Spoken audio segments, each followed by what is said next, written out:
우리가 지금 이렇게 예배 드리는 이 장소를 가리켜서 뭐라 그래요?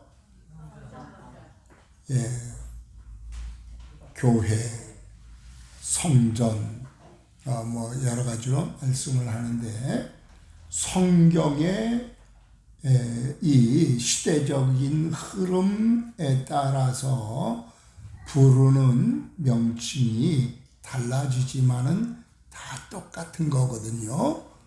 근데 성경에 이 교회에 대한 명칭, 성전에 대한 명칭을 몇 가지 정도 언급했을까요? 아는 대로 한번 생각해보고 말씀해보세요.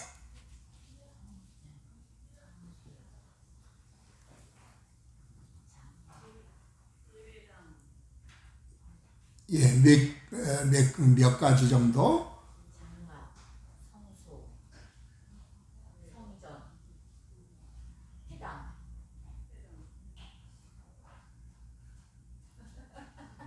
아니, 대략이라도. 6개. 또, 제가 파악한 것만 이렇게 보니까 38개가 나와요. 38개. 집이라는 표현으로 내 집, 하나님의 집, 여호와의 집, 주의 집, 기도하는 집, 몸이라고 표현도 하는데 그의 몸, 그의 몸된 교회, 성전이라고 표현하기를 하나님의 성전, 여호와의 성전, 주의 성전, 교회, 하나님의 교회, 그리스도의 교회, 내 교회, 피로 사신 교회, 성막이라는 그 단어를 쓰면서 여호와의 성막, 전능자의 성막, 증거의 성막, 회막의 성막 등 제가 이렇게 도표를 그려놓은 요거 한 번씩 나오는 거는 다 뺐어요. 그럼에도 불구하고 이것만 해도 엄청나게 많잖아요. 하여튼 제가 파악해 본 것만 해도 38가지로 표현을 했다는 거예요. 그렇다면은 이렇게 다양한 표현을 했다는 말은 그만큼 중요하다는 그런 의미가 되는 거거든요. 아멘. 그런데 구체적으로 얼마만큼 중요하냐? 출애굽기 26장 30절, 29장 32절 말씀 보면은 이 교회는 오늘날에는 이렇게 많이 변했지만은 처음 시작할 때는 하나님께서 직접 설계하시고 직접 이렇게 건축하라고 명령하셨거든요. 하나님이 직접 설계하시고 건축하라고 명하실 뿐만 아니라 이 모든 성전 것을 무엇으로 만들었을까요?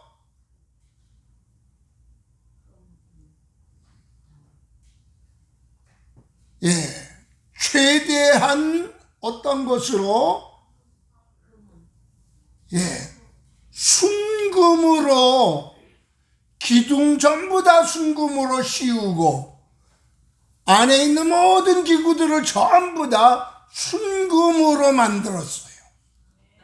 순금이라는 단어가 성경에 51번 나오는데 그 51번의 단어들이 거의 다 성전 안의 기물들과 관련이 있어요. 이처럼 하나님의 전 안에 있는 것을 순금으로 만들었다. 세상에 어떤 집이 이렇게 순금으로 만든 그런 집이 없지요. 그런가 하면은 이 안에서 탁 세워서 일하는 사람들 아무나 하지 못하게 했잖아요. 특별히 세운 사람들이 있었더라는 거예요. 예. 그러면서 초창기 때는 출애굽하면서 이스라엘 백성들이 가나안 땅을 향해서 들어가는데 진행하다가 이제 여기서 머물러 지내자. 그럴 때는 그때는 그 성막이 그 회막이 그게 중심이 되어지고 각 지파들이 동서남북으로 그 성막 중심으로 이렇게 지내도록 그렇게 했다는 거예요. 그게 며칠이 됐던 몇 달이 됐던 몇 년이 됐던 성막이 교회가 중심이 됐다는 거예요. 예, 그런가 하면은 이 사도행전 20장 28절에는 뭐라고 말씀하는가 하면은 자기 피로 사신 곳이래요. 예. 교회를 가리켜서 자기 피로, 그러니까 예수님의 피로 사신 거래요. 또 달리 표현하기를, 아까도 말씀드렸습니다마는 내 집이다. 내 집이라고 표현도 하는가 하면은 민수기 17장 13절에랑 보면은 아무나 가까이 오면은 다 죽여버렸어요. 아무나 가까이 오면 다 죽여버렸어요.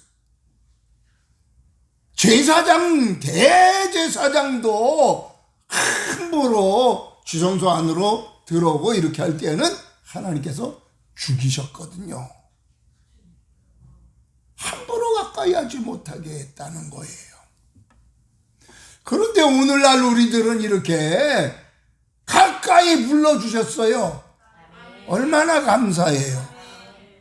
그런가 하면은 우리 하나님이 질투하시는 모습도 볼 수 있습니다.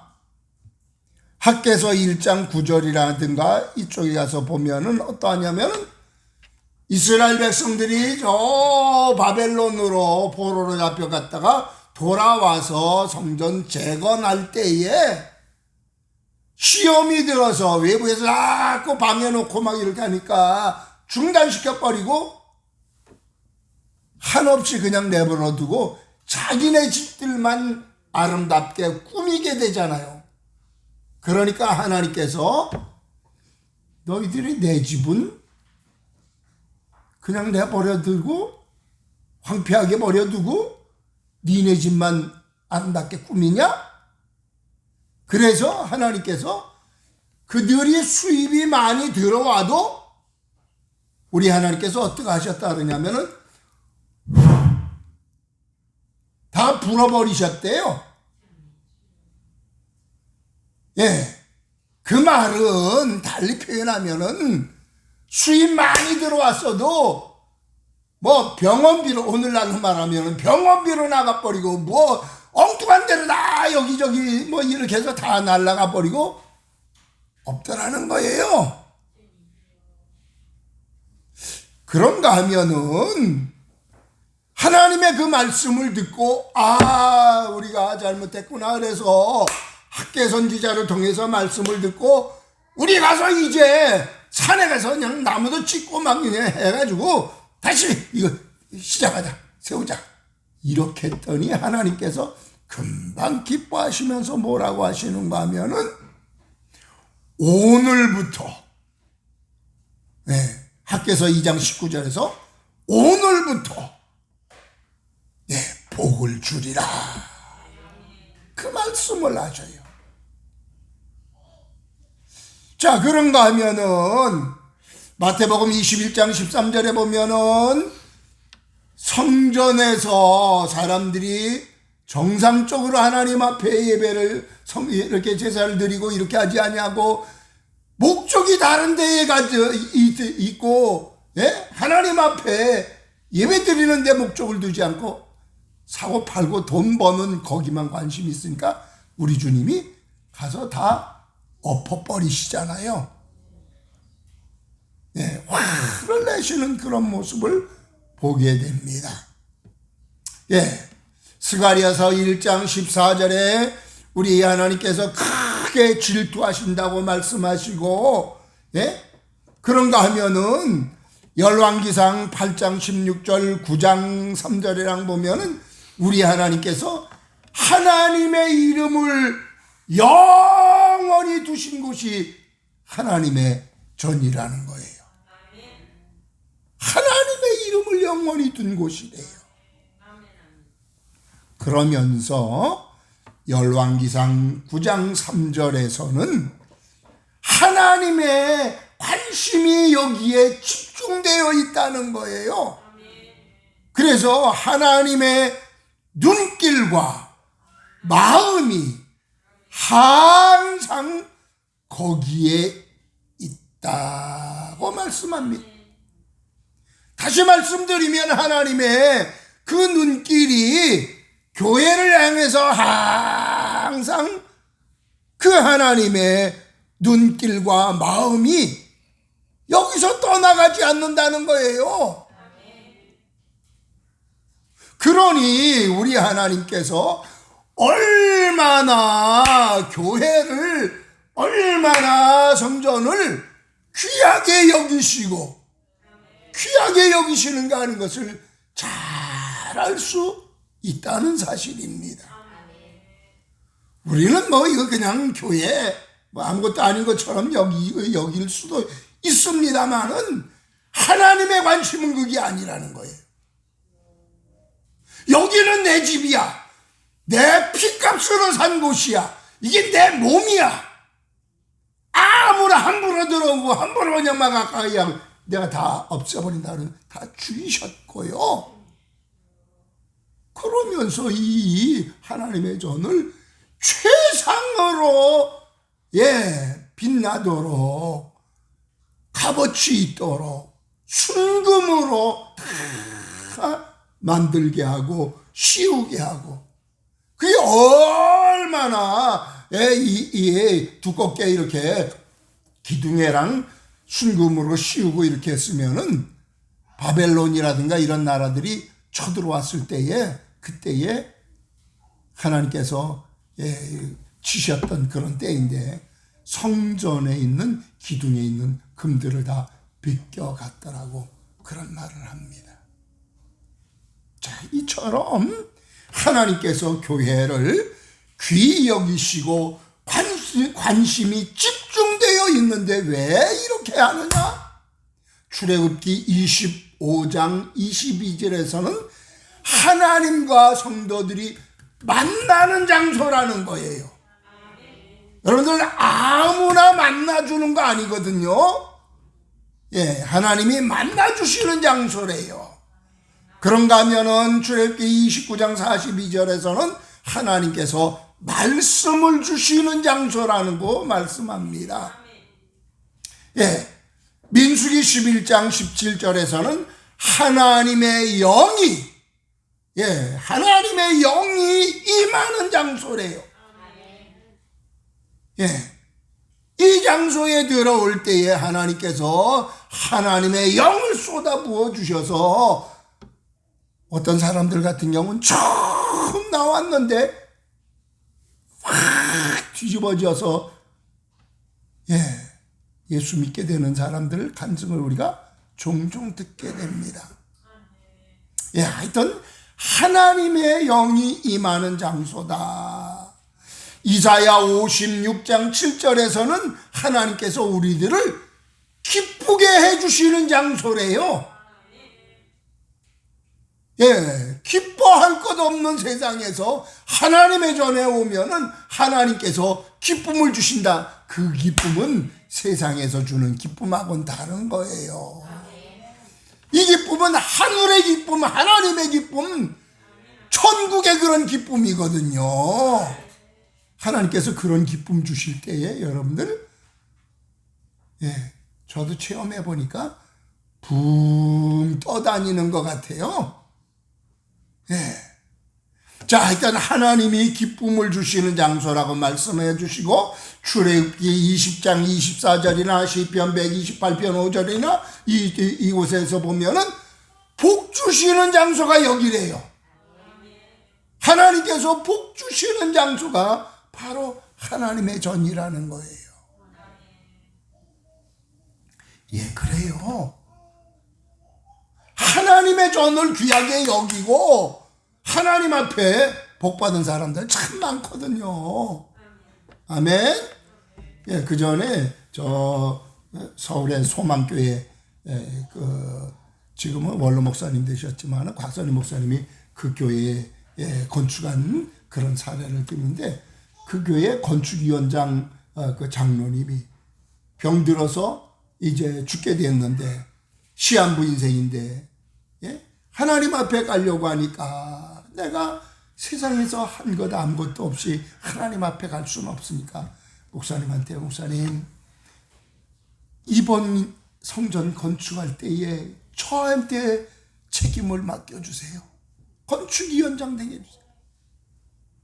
그래가지고 금방 죽는다고 했던 그분이 건축위원장 맡고 나서 안 죽는 거야. 그래서 다 3년 만인가 하여튼 건축을 하고, 이 목사님한테 이제는 우리가 다 했으니까 맡아서 인도해 주세요 하는 그 키를 드리는, 그 증정하는 그런 시간이 있거든요. 그 키를 갖다가 주면서 대성통곡을 하더라는 거예요. 시한부 인생을 하나님께서 죽지 않고 살게 해주시고 아름다운 성전을 이렇게 다 짓고 바칠 수 있게 됐다고. 뭐 그 사람뿐만 아니잖아요. 거기 어디예요? 저기 서문교회라고 저기 저 지방에 그 교회 같은 경우도 그렇잖아요. 내가 하나님 앞에 아시아에서 제일 귀한 그런 교회를 세워드리겠다고 그렇게 선포하고 나서는 하나님께서 얼마나 쏟아부으시는지. 한약 이렇게 그쪽 지역에는 약재상들 많이 하는데, 이 조그만 이 짝두로 이렇게 잘라서 이렇게 약재를 팔고 그러는데, 그 집에 별 볼일 없는 그 집에 하나님께서 축복을 해주셔가지고 작은 작두로 할 수 없어가지고 산에 가서 뭐 어디 가서 이렇게 약초를 갖다가 이렇게 해서 하는데, 이게 큰 작두를 갖다가 쓸어가지고 그렇게 해서 이렇게 팔게 되는데 얼마나 그냥 막 많이 수입이 들어오는지 이걸 셀 수가 없어서, 돈을 셀 수가 없어가지고 그냥 마대자루로 이렇게 해서 거기다가 집어넣어가지고 교회 건축교회 위원들한테 그냥 갖다가 차로채로 그 헌금을 내고 그랬다 그래요.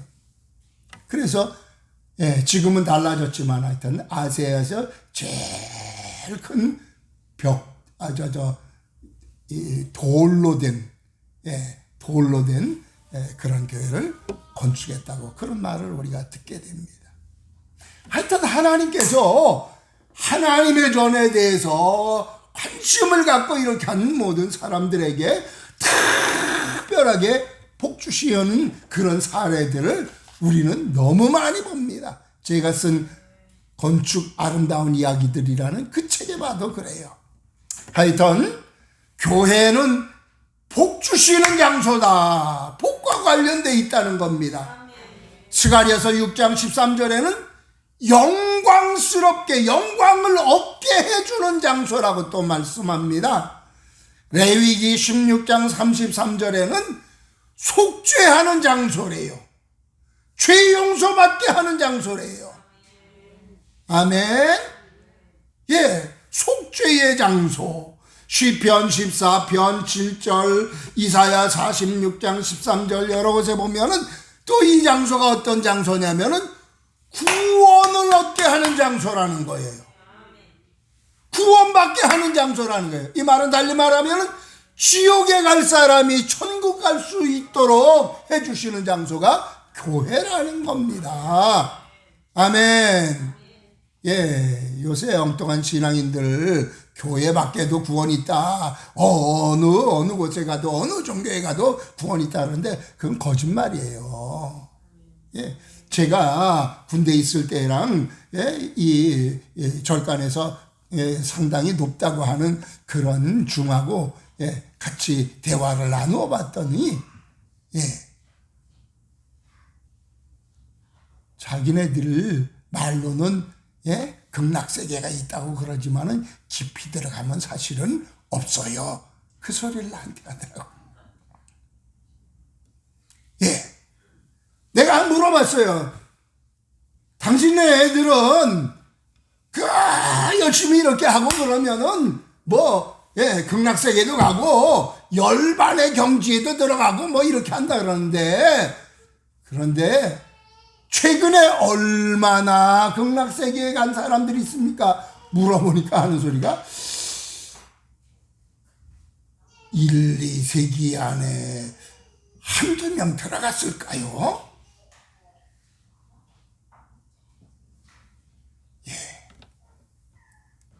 그 말은 없다는 그런 말이거든요.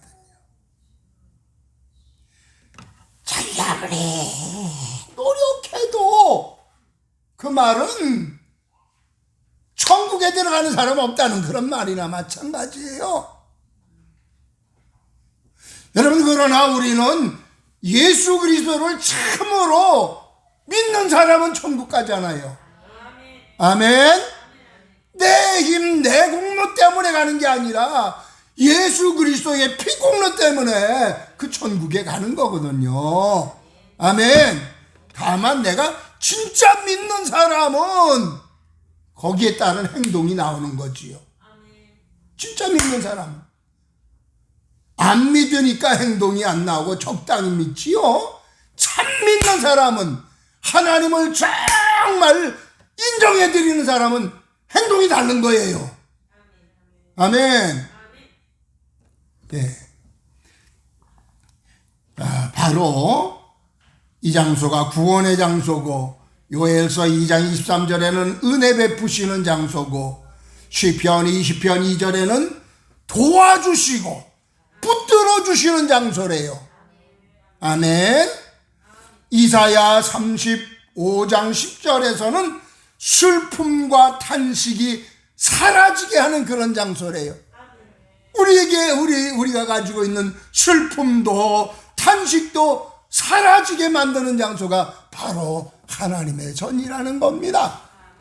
사랑하는 여러분들, 이렇게 하나님께서 우리에게 너무 귀한 것들을 다 허락하신 그런 장소가 바로 이 장소예요. 그렇기 때문에 이런 것을 바로 알고 바로 믿는다고 하면은 우리는 어떻게 해야 되느냐? 그 하나님을 인정해드리고 높여드리고 예배하고 제사드리는 이런 삶을 살아가야 되는 겁니다.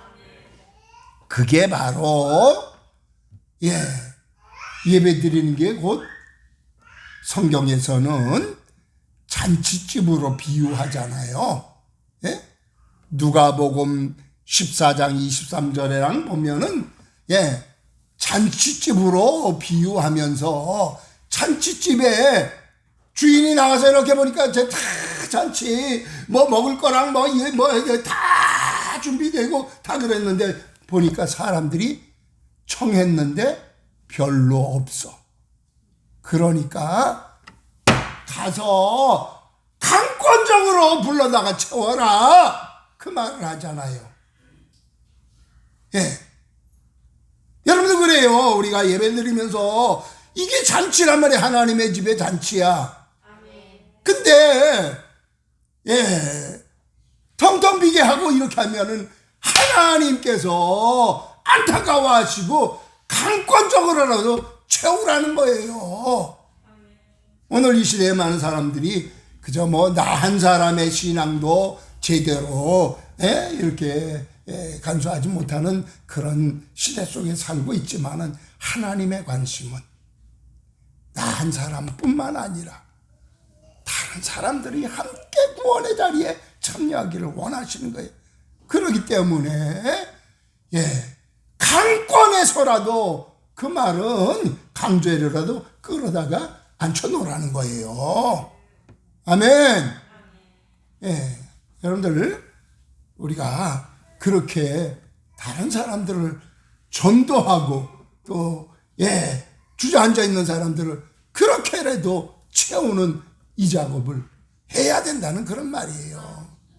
뿐만 아니라 여러분들, 우리가 이 장소가 기도하는 집이라 그랬잖아요.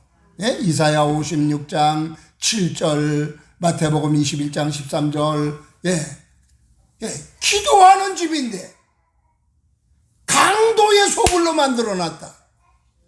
기도는 하지 아니하고 딴짓들만 하고 있다는 거예요. 우리 하나님이 진노하시고 기도하지 아니하는 이것 때문에 탄식하시고 분노하시고 이렇게 하는 일이 없기를 바랍니다.